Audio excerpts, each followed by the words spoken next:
할렐루야. 아멘. 오늘도 함께 나누는 말씀을 통해 귀한 은혜를 누리는 귀한 새벽의 시간이 되길 간절히 소망합니다. 아멘. 오늘 말씀의 제목은 죄인의 친구가 되신 예수님이라는 제목입니다. 사람에게는 저마다 별명이 있습니다. 이름 때문에 별명이 생기기도 하고 그 사람의 성격이나 외모를 보고 별명이 생기기도 합니다. 별명에는 좋은 의미가 담겨 있기도 하지만 때로는 상대를 놀리거나 비난하기 위해서 붙여주는 별명도 많이 있습니다. 특히나 예수를 믿는 우리들도 좋은 의미보다는 교회를 다닌다는 이유로 또 예수님을 믿는다는 이유만으로 비난과 조롱이 섞인 말들을 들으면서 신앙생활을 이어가곤 합니다. 제가 굳이 얘기를 하진 않아도 많이들 들어보셨을 것이라고 생각이 되어집니다. 그런데 예수님께서도 한 별명을 가지고 살아가셨던 것을 우리는 말씀을 통해서 알게 됩니다. 오늘 본문에 나온 것처럼 예수님께서도 죄인의 친구라는 별명을 가지고서 살아가셨습니다.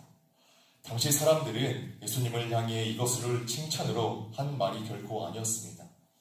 저 사람은 죄인들과 어울리는 거룩하지 못한 사람이다 라는 의미를 담은 비난의 말이었습니다. 하지만 예수님께서는 그런 별명이 생겨도 죄인들을 결코 멀리하지 않으시고 오히려 죄인들을 계속해서 찾아가시고 사랑하시고 하나님의 나라에 대해서 선포하셨죠. 그리고 예수님께서 말씀하신 비유는 지금 우리 시대를 살아가고 있는 우리들에게도 아주 중요한 메시지를 전달해주고 있습니다. 예수님은 당시 사람들을 향해 장터에 앉아있는 아이들과 같다라고 비유를 하십니다. 피리를 불면 다른 친구들이 와서 동조하며 춤을 추어야 하는데 피리를 불어도 춤추지 않고 슬피 울며 친구들이 와서 함께 울고 해야 되는데 전혀 그렇게 하지 않는 곡하여도 울지 아니하는 아이들과 같다고 말씀하시면서 당시 유대인들의 영적 상태를 지적하고 계십니다. 쉽게 말하면 당시 사람들은 하나님께서 어떤 방식으로 말씀하셔도 전혀 듣지 않는 사람들이라는 것을 이 비유를 통해서 말씀하신 것이었습니다. 이어 33절에서 당시 세대 사람들은 요한이 광야에서 금욕적인 생활을 하니까 귀신이 들려 미쳤다라고 말하고 예수님께서 세리와 죄인들과 친구가 되어 먹고 마시니까 먹고 마시는 것을 탐하여 삶이 문란하다고 비난하는 세대라고 말씀하십니다. 요한은 너무 엄격해서 싫고 예수님은 너무 자유로워서 싫다는 이유를 두고서 비난하는데 결국 이들의 문제는 세례 요한도 예수님도 아니었습니다. 그들은 결국 어떻게 하든지 하나님의 말씀을 듣지 않고 예수님을 죄인의 친구라고 조롱하는 불신앙의 완고함을 이들은 보여주고 있는 것이었죠. 그런데 성경 당시의 사람들과 지금 우리의 시대는 결코 다르지 않습니다. 하나님의 말씀을 듣지 않고 거절하는 것은 죄의 본성입니다. 세상은 여전히 복음에 대해서 듣지 않으려고 하고 예수님을 믿는 우리들을 향해 조롱의 말을 보내곤 합니다. 예수를 믿는다는 이유로 배척을 당하기도 하고 선입견을 가지고서 거절당하며 하나님보다 죄를 사랑하기에 자신이 더 좋은 것을 선택하고 하나님을 거절하는 것이 성경의 시대만이 아닌 지금 우리가 살아가고 있는 시대라는 것입니다. 그러나 놀라운 사실은 사람들은 예수님을 비난하고 조롱했지만 예수님께서는 단 한 번도 죄인들을 외면하지 않으셨습니다. 세상에 많은 핍박과 어려움이 있을지라도 죄인들과 함께 하셨고 예수님께서는 그들을 포옹하셨습니다. 세리인 마태를 부르셨고 또 삭개오를 찾아가시면서 죄인들과 함께 식사를 하셨습니다. 그 사실 하나만으로도 죄인의 친구라는 놀림까지 받으셨던 것이었죠.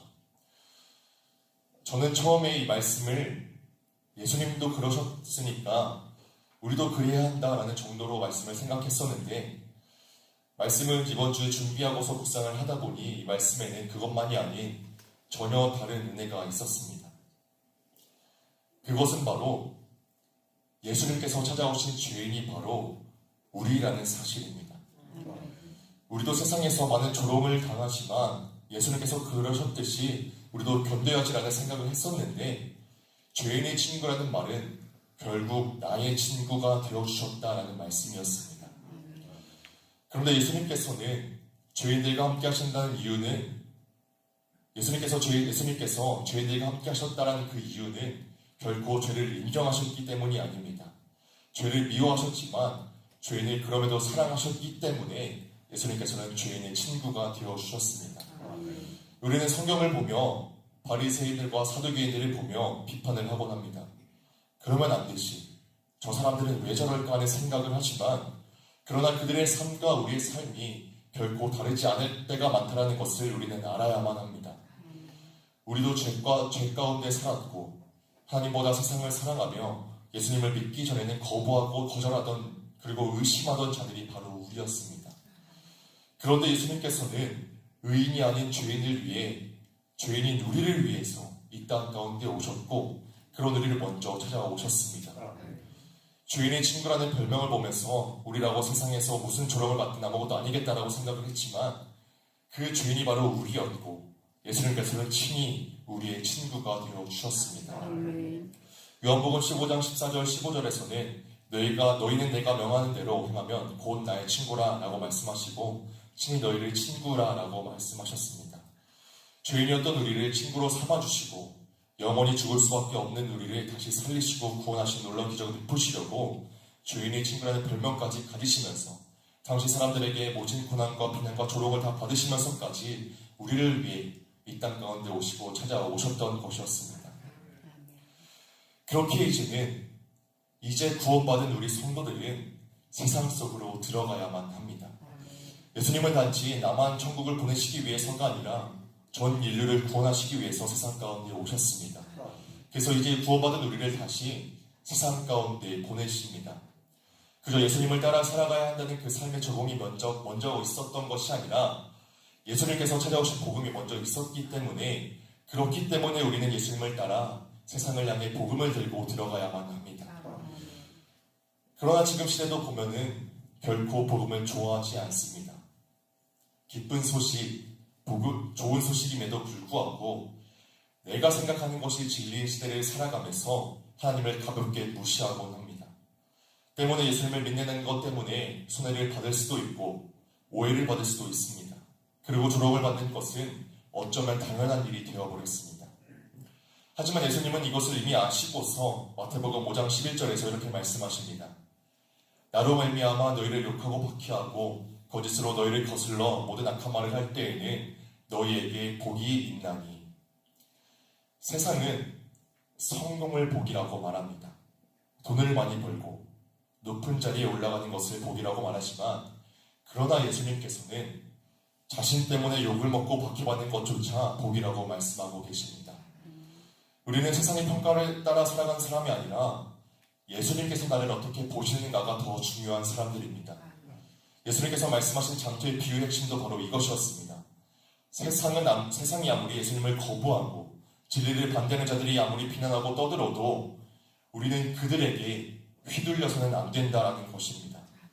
그 누가 우리를 향해 조롱하고 떠들어도 우리의 믿음을 결코 부끄러워하지 말아야만 합니다. 그럴 필요도 결코 없습니다. 왜냐하면 세상에서 박해를 받고 우리를 향해 예수님께서는 이미 복이 있다고 말씀하시면서 그것이 우리가 예수님을 따르고 있는 증거가 되기 때문에 우리가 복음의 증거로만 살아가는 삶을 통해 결코 부끄러워하지 않으시길 간절히 소망합니다. 예수님을 믿고 교회를 다니다 보면 정말 많은 일들이 있습니다. 기쁜 일도 있고 좋은 일도 있지만 예수님을 믿는다는 이유로 억울하고 슬프고 외로운 일들이 훨씬 많이 있기도 합니다. 그러나 그럼에도 우리는 예수님을 닮아가야 하며 세상을 향해 복음을 들고 선포할 수 있어야 합니다. 하나님의 마음으로 죽어가는 영혼들을 바라보며 안타까워해야 하며 상처받은 사람들을 외면하지 말아야 합니다. 주변에 있는 연약한 성도들을 위해서도 함께 기도해야 하며 교회를 욕하며 떠나는 자들을 위해서도 함께 품으며 기도할 수 있어야만 합니다. 예수님께서 우리를 찾아오셨듯이 우리 또한 그런 사랑을 가지고 세상 속으로 또 교회 안에서 살아갈 수 있길 간절히 소망합니다. 이것이 바로 예수님의 친구가 된 우리의 마땅한 믿음의 삶인 것입니다. 우리를 위해서 이 땅 가운데 찾아오시고 살아가신 예수님의 그 희생을 다시 한번 기억하며 어떻게 우리를 위해서 그 모진 권한을 당하셨는지 기억하며 우리 또한 세상에서 어떤 아픔과 어려움이 있을지라도 다시 한번 예수님을 따라 복음을 들고 세상 가운데 예수님의 친구가 되어 살아가는 저와 여러분들에게 간절히 소망합니다. 이제 말씀을 마무리하도록 하겠습니다. 예수님께서는 죄인의 친구라는 조롱까지 받으시면서 우리를 사랑하셨습니다. 그리고 그 사랑을 세상에 전하길 원하십니다.